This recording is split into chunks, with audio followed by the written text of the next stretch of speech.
The late afternoon air bit through Caleb Monroe's jacket like tiny needles, sharp and constant. His old pickup coughed to a stop at the corner of Willow Creek and Brantley, its engine grumbling louder than the falling sleet. He adjusted the collar of his worn hoodie and glanced at the address scrawled on a delivery receipt. One more grocery drop-off, and he'd finally earn enough to buy his aunt's medication. Every cent mattered, especially now. He reached for the bag in the passenger seat when something caught his eye. A figure slowly crossing the road ahead. An elderly woman in a thin dress, arms wrapped around herself, shoes torn open at the toes. She moved like the wind pushed her backward with every step. Caleb narrowed his eyes. No gloves, no coat. Her lips trembled as she mumbled to no one. She stopped in the middle of the sidewalk and looked around, confused, staring at street signs like they were written in a foreign language. She turned in a slow circle, then sat down on the icy curb, shivering. Caleb froze. His hand hovered over the ignition. If he helped, he'd miss the delivery window. The grocery manager had been clear. One more late run, and the job was gone. He rubbed his temples, watching cars swerve around her, eyes forward, no one stopping. A beat passed, then another. With a frustrated sigh, Caleb swung open the door and jogged across the street. "Ma'am?" he said gently, crouching beside her. "Are you okay?" She blinked at him, startled. Her voice trembled like glass on the verge of cracking. "I was heading home, but the bus didn't come. I think I missed it. Or maybe it missed me." Caleb glanced around. No bus lines. "Ran through here anymore. Where's home?" he asked. She looked down, her fingers fumbling inside a small, faded purse. After a long search, she pulled out a scrap of a paper napkin with smeared ink. Ashbrook Hill, written in shaky cursive. Caleb's heart sank. That was on the edge of the county, 20 miles away. "You got anyone I can call?" She shook her head slowly, eyes misting with tears. "My husband passed. My son lives far. Or maybe he moved. I can't remember." Caleb hesitated. He looked back at his truck, then at her hands, red from the cold, knuckles raw. The grocery bag in the truck felt a world away now. "Come on," he said finally. "You can warm up. In the truck. We'll figure something out." He helped her to her feet, guiding her carefully as she struggled to balance. Inside the cab, the heater barely worked, but she smiled as if it was the coziest room in the world. Caleb draped his extra hoodie over her shoulders and put the napkin on the dashboard. "Let's find Ashbrook Hill." The drive was long, through winding roads slick with slush. She spoke in fragments, mentions of garden parties, a dog named Button, a blue teacup that had vanished years ago. Caleb nodded, replying as if each sentence made perfect sense. He didn't want her to feel embarrassed. Finally, they reached an iron gate lined with old oak trees. A massive house stood beyond it, glowing softly through the snow. Caleb pressed the buzzer once.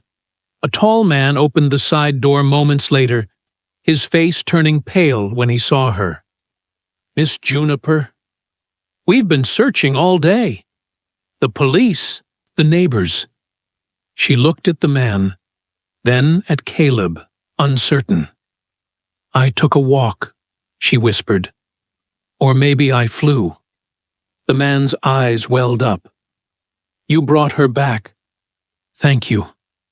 Please, come inside. Get warm. There's dinner, coffee. Let us take you home afterward." Caleb shook his head, his breath fogging the cold air. "It's all right. I've got a place." He turned to leave, but Juniper caught his sleeve. "You're kind. she said softly. You remind me of someone I once knew. Someone who always looked back, even when no one else did. Caleb nodded with a half-smile and walked back to his truck. When he reached his apartment building an hour later, he noticed something at the doorstep. A black trash bag holding his belongings, and a note taped to the door in bold marker. Rent, past due. Locks changed. He didn't say anything, didn't cry. Just stood there, breathing cold into the night, then walked back to his truck, unaware that everything had just begun. Caleb awoke to the sound of rain tapping against the windshield, each drop carving thin trails through the dirt. The truck's cabin smelled faintly of rust and damp clothes. He stretched in the cramped space, his spine stiff from the driver's seat and his knees pressed into the steering wheel. A passing jogger barely glanced his way. Another reminder he had vanished into the edges of the world, unnoticed. His phone buzzed beside the cup holder. Unknown number. He almost ignored it, but something told him to answer. Is this Caleb Monroe? Asked a calm, professional voice. Yeah, he replied cautiously. Miss Juniper Wren asked me to find you. She remembers everything now and would like to see you, if you're willing. Caleb stared at the condensation clouding the windshield. His instinct screamed to decline, but another part of him, the quieter part that remembered her trembling fingers and distant gaze, whispered. Otherwise, I'm nearby, the man continued. We can be there in 15 minutes. Caleb didn't respond right away. I'll wait. When the black sedan pulled alongside the sidewalk, its windows glided down smoothly. The same man who had opened the estate door yesterday stepped out, umbrella in hand. I'm Charles, he said with a polite nod. Miss Wren has been asking for you since dawn. Caleb hesitated, then followed him into the warmth of the vehicle. The interior smelled of leather and lavender. Silence filled most of the drive. Charles didn't ask questions. Caleb didn't offer details. At the estate, rain fell gently across the garden, softening the gravel paths and weighing down the roses. Inside, Juniper sat near a fireplace, bundled in a cream shawl, her posture dignified despite her years. Her eyes brightened when she saw him. You came, she whispered. I wasn't sure I should, Caleb admitted. Juniper reached out, motioning for him to sit. You brought me home when I couldn't even name the streets. I haven't felt safe in a long time. Caleb looked down, unsure how to answer. She poured tea with hands that no longer shook. The tray in front of her held scones, clotted cream, and slices of pear arranged like petals. I remembered Button, she said, smiling. He used to chase bees. I forgot him until last night. Something you said, your voice. I think it stirred pieces loose. Caleb accepted the teacup without lifting it to his lips. You didn't owe me anything, he said. I know, she replied. That's what makes it mean more. The fire crackled between them. Its glow painted the room with amber warmth, casting shadows across walls lined with books and portraits. Juniper opened her handbag and pulled out a folded paper. It trembled slightly in her grasp. She placed it on the table without a word. What's that? Caleb asked, eyeing the paper. With suspicion. An invitation, she replied. Not a favor, not charity, just a choice. He picked it up, scanning the neat handwriting. It offered temporary residence in the estate, meals, and access to resources. At the bottom, in gentler script, it read, If you ever want to go back to school, we'll find a way. I can't accept this, he said quietly, returning the paper. I didn't help you to gain anything. Juniper leaned back in her chair, unfazed. Exactly why you deserve it. Silence swelled between them again.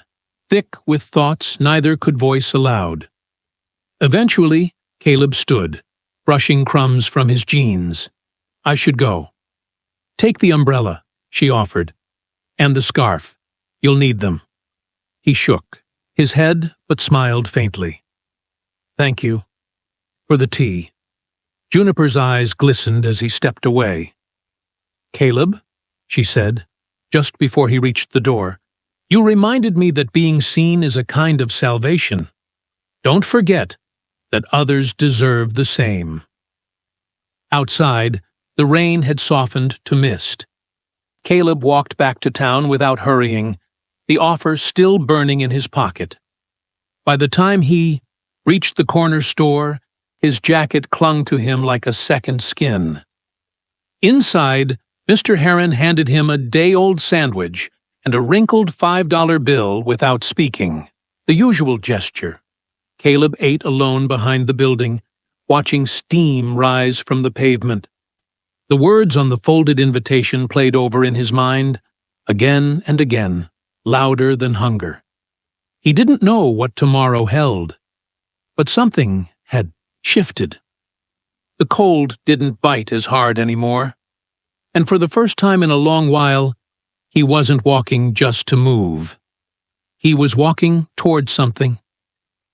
The laundromat door creaked as Caleb slipped inside, the dim fluorescent light flickering above rows of idle machines.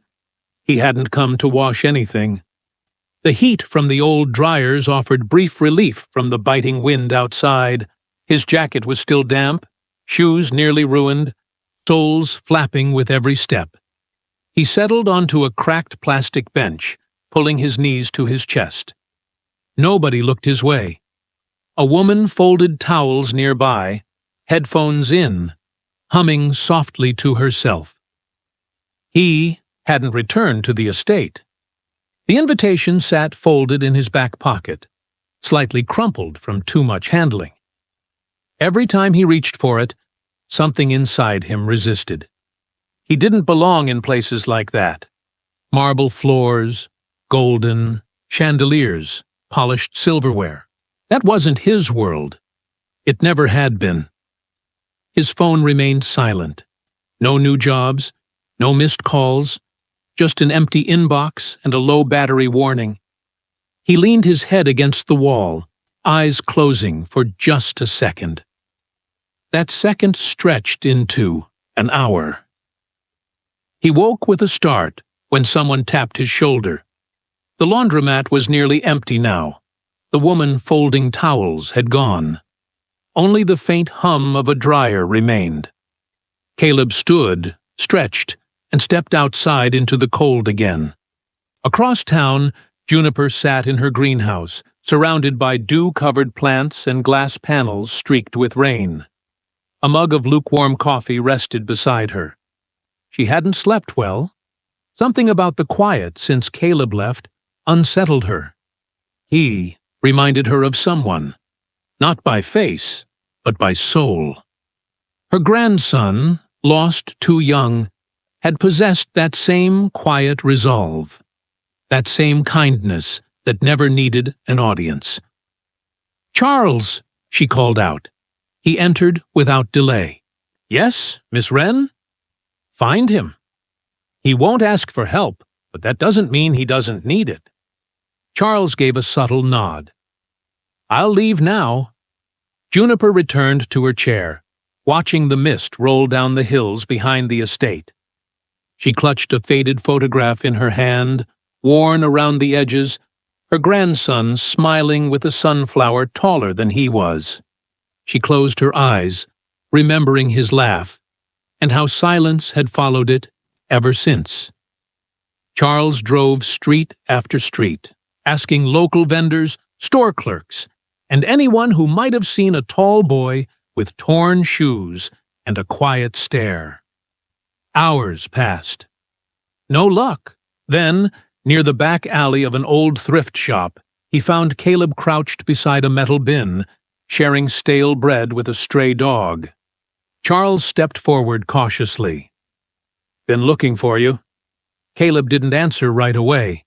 He offered another, piece of bread to the mutt before standing. She sent you?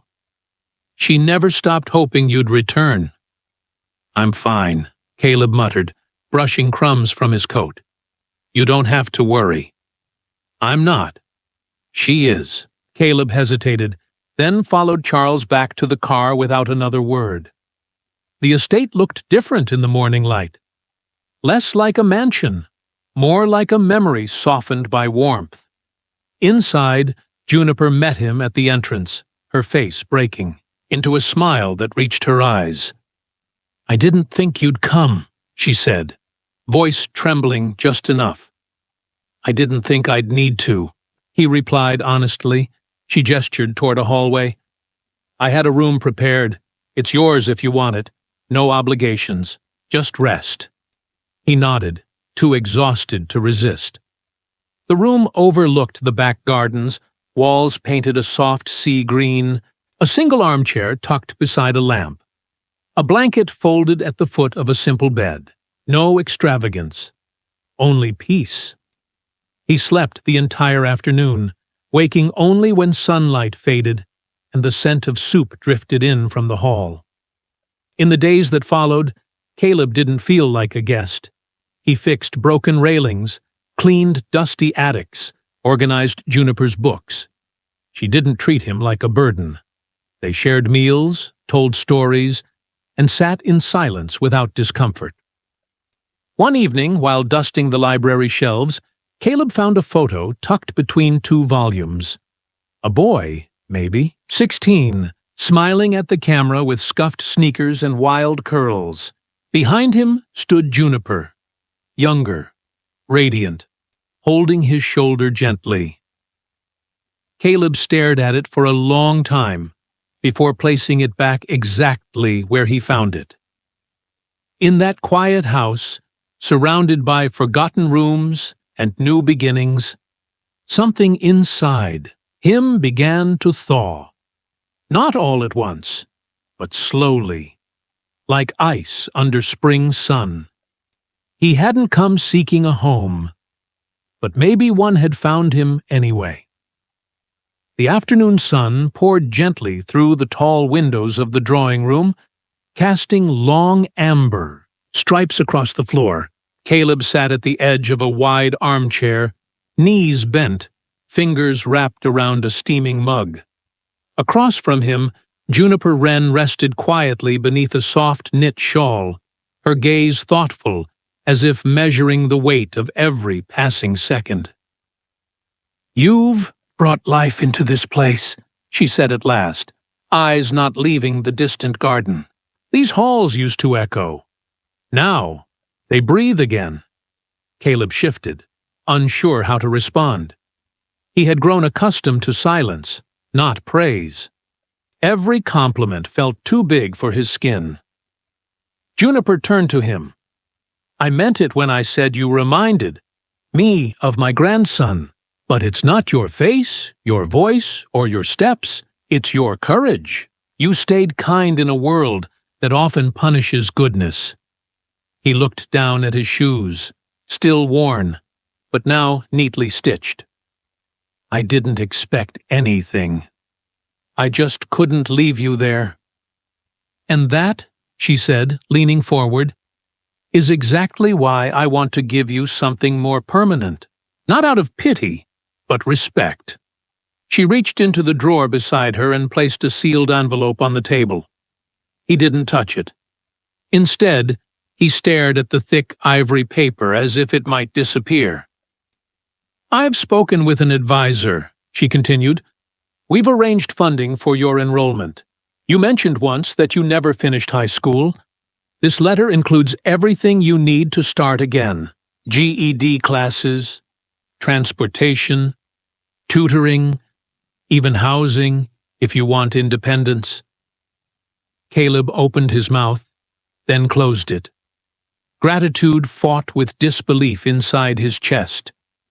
You don't have to decide now, she said gently. But you should. Know this offer comes from faith, not charity. You have purpose, even if the world hasn't told you that yet. The envelope felt heavier than it looked. He picked it up slowly, fingers tracing the seal, heart pounding in quiet amazement. "I've never had someone believe in me like this," he admitted, voice low. Juniper smiled, that familiar warmth, returning to her tired features. Sometimes the world needs reminding that greatness often wears humble clothes. Over the next few weeks, Caleb adjusted to a new rhythm. Mornings began with breakfast in the sunroom, followed by study sessions with a retired teacher who visited twice a week. Afternoons were filled with work around the estate, painting fences, repairing garden paths, cataloging Juniper's endless collection of first-edition novels. Evenings brought conversation, laughter, and quiet companionship. He no longer questioned whether he belonged. Slowly, he stopped counting the hours until he had to leave. Juniper thrived too. Her memory grew sharper, her laughter more frequent. Together, they found a shared purpose, not just in restoring the house, but in imagining something larger. One night, while walking through the greenhouse, Juniper paused beside a bed of lavender. "This estate has served generations," she said. "But now, I think it's time it serves the forgotten." Caleb tilted his head. "What do you mean?" "A foundation," she said, eyes glinting. "One that offers second chances. For kids like you. For elders like me. For anyone lost in the middle." He considered the idea, then smiled. "Call it the Ashbrook Project." And so they did. Together, they launched an initiative that offered shelter, mentorship, and educational support to vulnerable youth and elderly individuals with memory disorders. Caleb met with social workers, spoke at community events, and personally designed the welcome kits for every new arrival. Though he still visited town on his old bike, now fixed and freshly painted, he no longer rode out of necessity, but remembrance. Each turn of the pedals was a nod to the past, a reminder of the road that had led him to a future he never imagined. On the edge of Ashbrook Hill, beneath a tall willow, they placed a wooden bench. A small plaque beneath it read, "To those who choose compassion over comfort. You are never truly lost." Caleb often sat there, watching the sky change colors, thinking of how a single act on a winter evening had redrawn the lines of two entire lives. He didn't wear new shoes for those visits. He wore the ones with stitched seams, proof of where he came from and how far he had traveled. Sometimes, all it takes is turning back once to change everything.